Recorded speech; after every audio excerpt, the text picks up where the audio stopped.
Welcome to another episode of Deep Dive into Real Estate by Team Luddy Dillon. This is the place where we simplify real estate for you, one topic at a time. Enjoy. Hey there.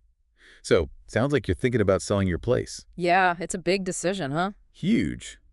Feels like a million different choices all at once. Right. But hey, that's why we're here, to make it all a bit less, overwhelming. Totally. And, before we really jump in, we're actually part of Laddie Tellon's real estate team.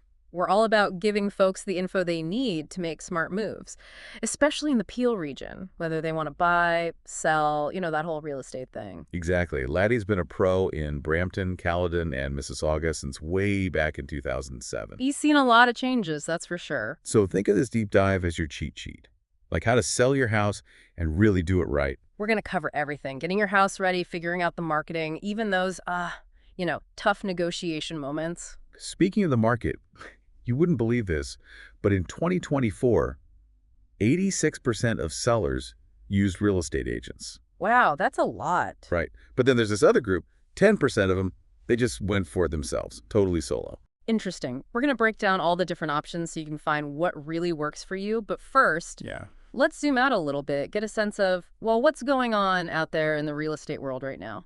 All right, so market dynamics. I always hear these terms thrown around, buyer's market, seller's market, but honestly, it's all a bit of a mystery to me.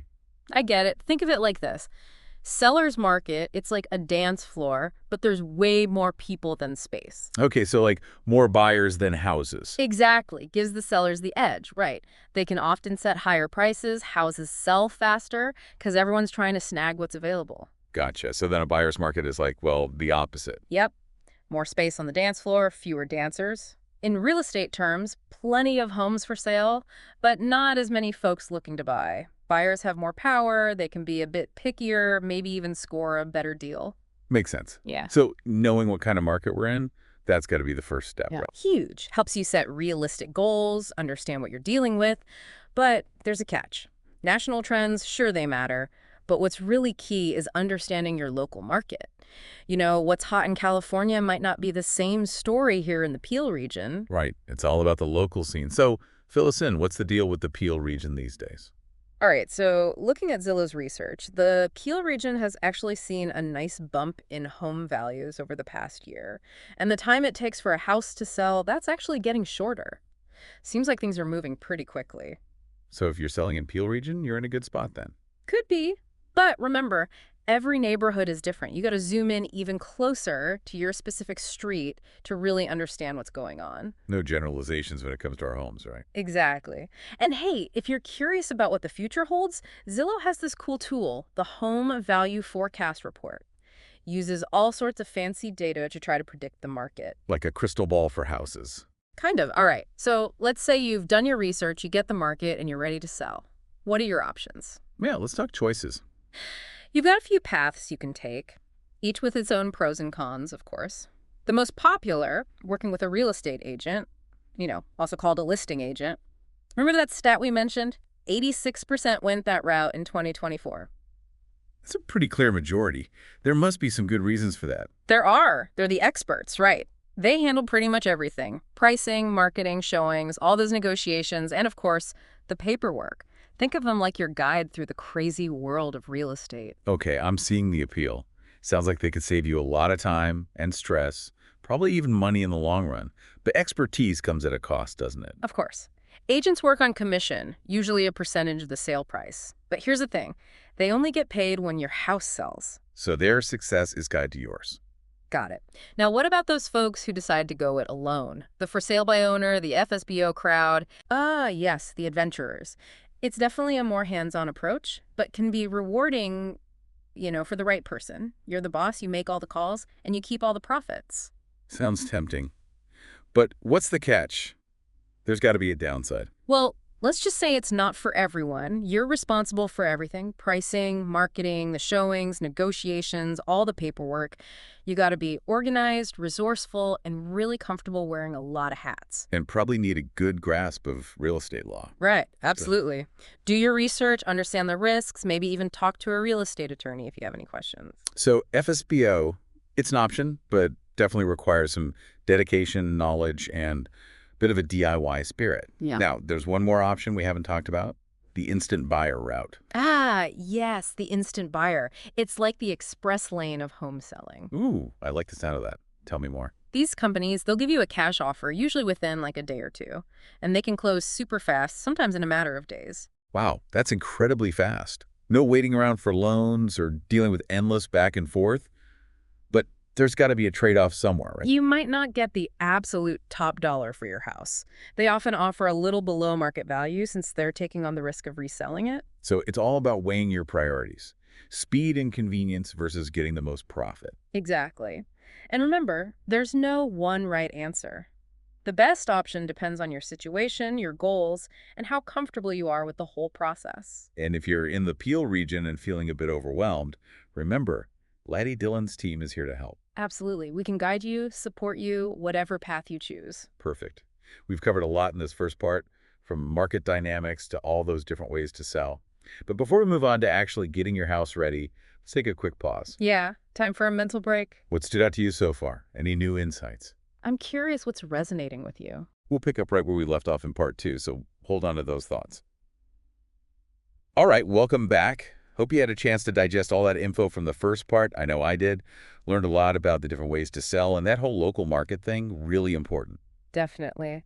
It's always interesting to see how those trends play out locally, but, even in a strong seller's market, you gotta make sure your house shines. Presentation is key. Okay, so let's talk about getting that house ready for sale. Mm-hmm. It's like, I don't know, prepping for a first date, right? You want to make a good impression. Exactly. First impressions are everything. You want your house looking its absolute best to attract those buyers. And, in your notes, you mentioned you were kind of struggling with this part, so let's dive in. Yes. Where do we even start? Repairs, I'm guessing. Yeah, Got to fix those leaky faucets, squeaky doors, stuff like that, right? absolutely. Taking care of any outstanding repairs is, well, it's crucial. Think of it as an investment. Fix those small things now could save you bigger headaches later. And I bet a pre-sale inspection is a smart move, too. That way, no surprises hiding under the surface. You're reading my mind. A pre-sale inspection gives you peace of mind, helps you avoid any deal breakers during the buyer's inspection. Okay, so repairs, inspections, check. What's next on the list? Let's talk cleaning and decluttering. I know, not the most glamorous part of selling, but trust me, it makes a huge difference. Yeah, I can imagine a clean, clutter-free house just feels more, I don't know, inviting. For sure. I read this quote from a staging expert. They said, "Buyers can't see past your clutter to envision their own life in the space." Kind of harsh, but true. Ouch. And it's true, when I walk into a space that's just packed with stuff, it feels smaller, less appealing for sure. Exactly. So, time to channel your inner Marie Kondo. Get rid of anything you don't need. Pack away those personal items. Clear those countertops. Create that sense of spaciousness. Speaking of spaciousness, you mentioned something about depersonalizing. What does that actually involve? It's all about helping potential buyers see themselves in the house, not you. So pack away those family photos, maybe tone down some of the, unique decorations, create a more neutral canvas. Like a blank slate for them to work with. Exactly. And that brings us to staging. Staging, right. It's the art of showing off your house's best features, creating an atmosphere that appeals to, well, a lot of different buyers. I read somewhere that staging can actually affect how fast your house sells and even the final price. It's true. A well-staged house helps buyers see the potential, makes that emotional connection. They're more likely to make an offer. And sometimes staging gets pretty creative, right? I heard a story about an agent who staged a spare room as a meditation space, like yoga mat, diffuser, all that Zen stuff. That's a great example. It's about highlighting the possibilities, appealing to different lifestyles. Okay, so we've prepped the house. It's clean, decluttered, depersonalized, beautifully staged. Now the big question, how do we figure out the asking price? The million-dollar question. This is where strategy comes in. Pricing it right is so important, both for attracting buyers and getting the most out of your sale. I can see how pricing too high could scare people off. But too low, and you're leaving money on the table. Tricky balance. You nailed it. In one of those articles you sent, pricing expert Melissa Kuna, she suggests 3 main strategies. You could go a little above market value, see what happens. Use recent comparable sales, comps as we call them, as a guide. Or you could go a bit below market value to create some buzz, maybe even a bidding war. Interesting approaches. But Yeah. with that first one, going above market value, even if you get an offer, you could run into trouble with the appraisal, right? If it doesn't line up with the asking price. That's a good point. And that's why understanding the local market is so crucial, having realistic expectations for what your house is worth. So really studying those comps is key. What should we be looking at when we're comparing our house to others that have sold recently? It's more than just square footage. You got to look at bedrooms, bathrooms, the age of the property, any updates or renovations, lot size, and of course, location, location, location. Location is always huge.